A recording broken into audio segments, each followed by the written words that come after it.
Hello there and welcome. It is Time to Nerd here, and today we'll be talking about Daredevil Season 2.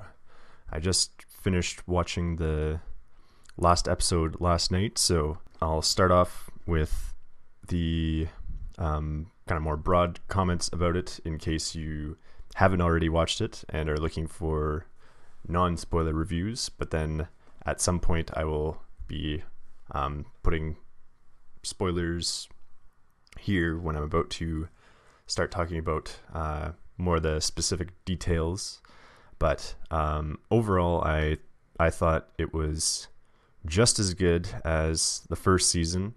There's a lot of similar elements in this season from the first season, and which I'll get into more detail later. But I thought they were all done just as well. It's very honestly very difficult for me to figure out whether I like the first season or the second season better. If you enjoyed the first season, then it was just that good. The Punisher was great, played by John Bernthal. He really does a great job of playing the Punisher, different, a little bit different from the past movies, but I think anyone who enjoys the Punisher from the comics will definitely enjoy the portrayal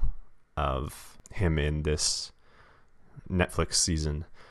Also, Elektra, who, wasn't my favorite, but she's probably the way she should be from the comics, and she also is kind of a character that you're not supposed to fully like. I don't think you're supposed to kind of have mixed feelings about her. Anyway, she was kicking all sorts of butt in this season, just like all the other characters I mentioned. Of course, Daredevil and the Punisher. They did a great job of kind of balancing the the action with the more dramatic side of things as well, with the actual law firm and everything like that, everything going on there. So yeah, that was what I really enjoyed about this season as well. And to get into more specifics, I like that we were able to bring back the Kingpin for a little bit when he's trying to take over the prison, and then sees the Punisher as a way to do that. Just pulling strings once again, just like we had last season, which was really great. It really fit well with this season and where we left off last season. That the Kingpin's just sitting back once again, figuring out what the best move is, and changing his plan as things don't go the way he wanted. Oh yeah, and then that part when Kingpin has a meeting with Matt Murdock and literally bounces his face off the table. My goodness, that was definitely his rude awakening that the justice system wasn't working. I thought that Daredevil was going to start, if there's any chance that Daredevil was going to start killing people, it was after that scene. My goodness. In the first episode, there's kind of dealing with the fact that the Kingpin's gone, so there's a gang war taking over Hell's Kitchen, or trying to see who will take over Hell's Kitchen. And and then it of course starts off with the Punisher absolutely destroying the the Irish gang's meeting place, and pretty much that whole gang as well.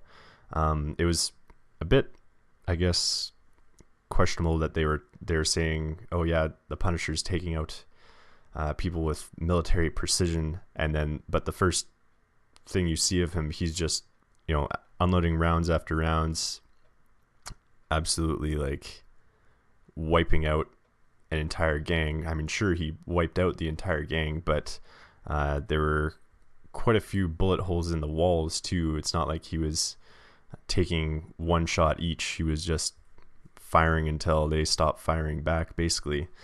But I know there's other instances throughout the season where we see him with his more precise shooting, I guess, but that was something that was a little off for me, I guess.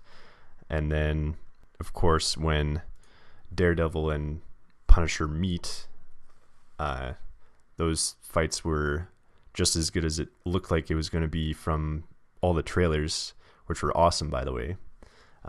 My reviews will be linked in the description, or reactions to the trailer.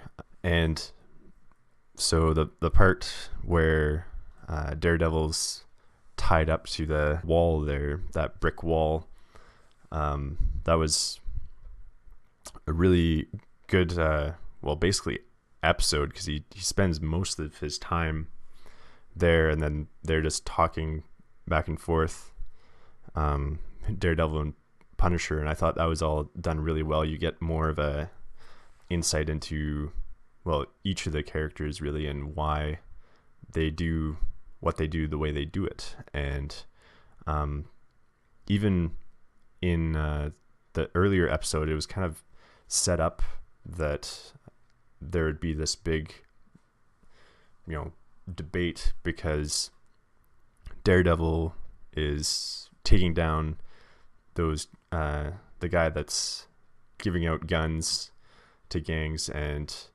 you know, there's kind of a back and forth of, oh, you put me in prison, then I'll just be back out in a month. And then Daredevil's like, well, I'll see you in a month and put you back in jail.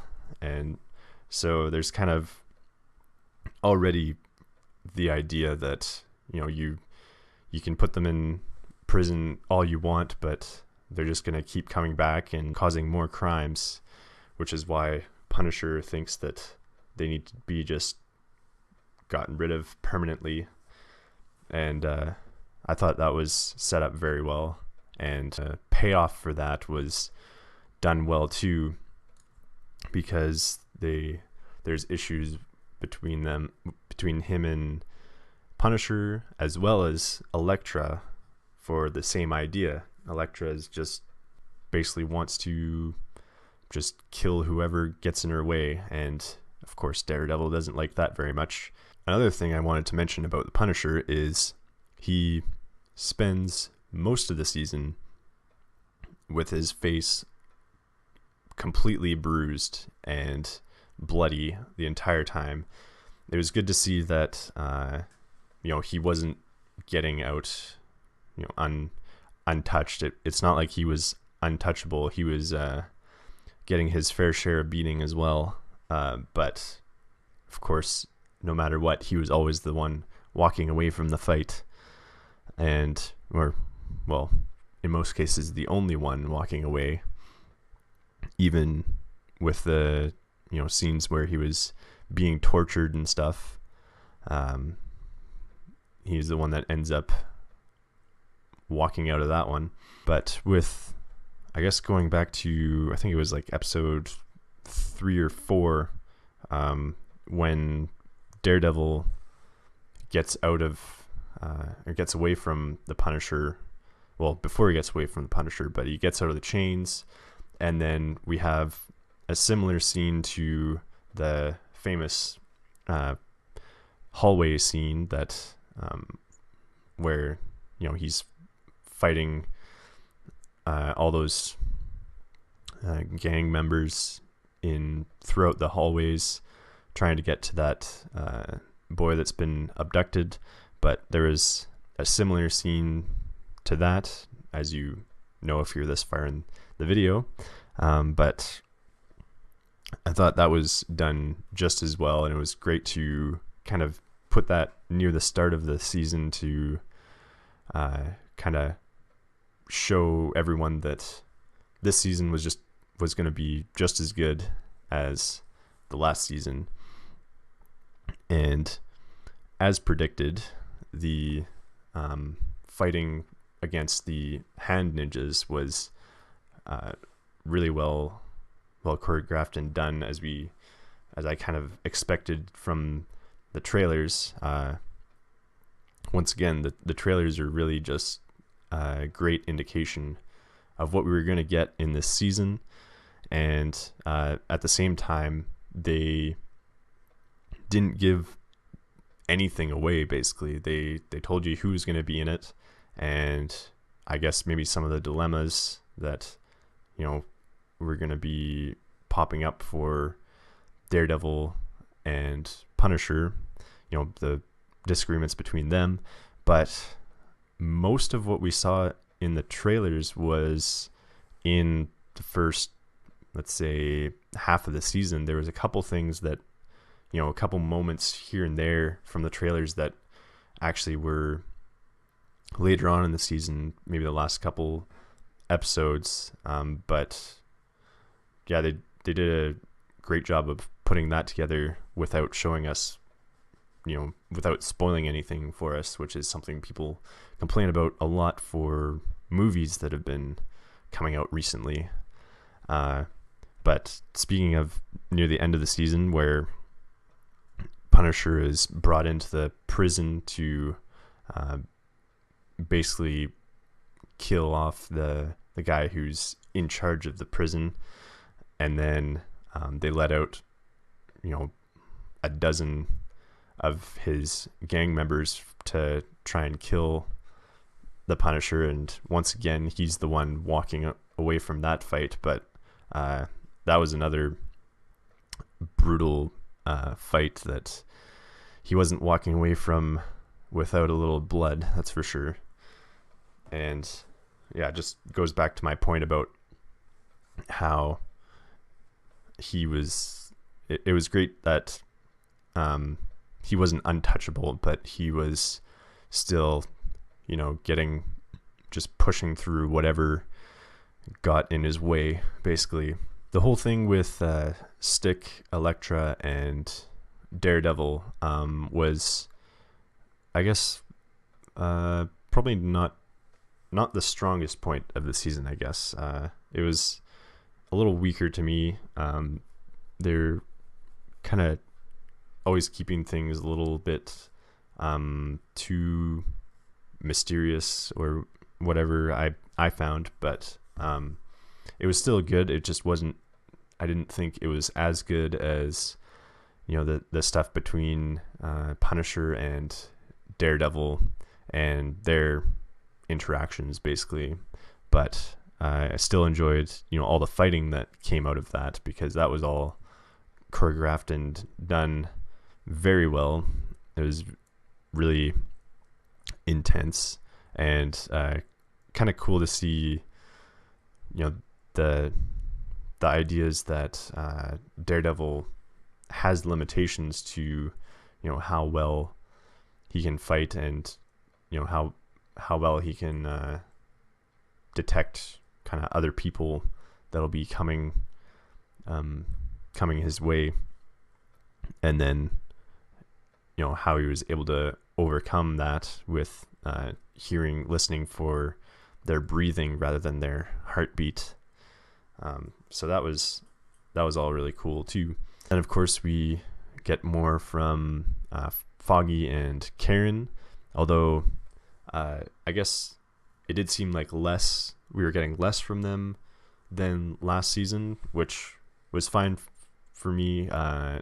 Last season I wasn't actually the biggest fan of Foggy's character, but I thought his role was a little better in this season, and I felt like it was a little smaller too. Maybe that was just me, but yeah, I felt that was done better this season than last season. And Karen, of course, always getting into things that she shouldn't be, like Frank Castle's house. I question that character a lot, but I understand that that's the way that character was supposed to be played. It wasn't a problem with that. It was just always like, why are you doing this? Just get out of whatever you're getting your hands into. Just get out of there.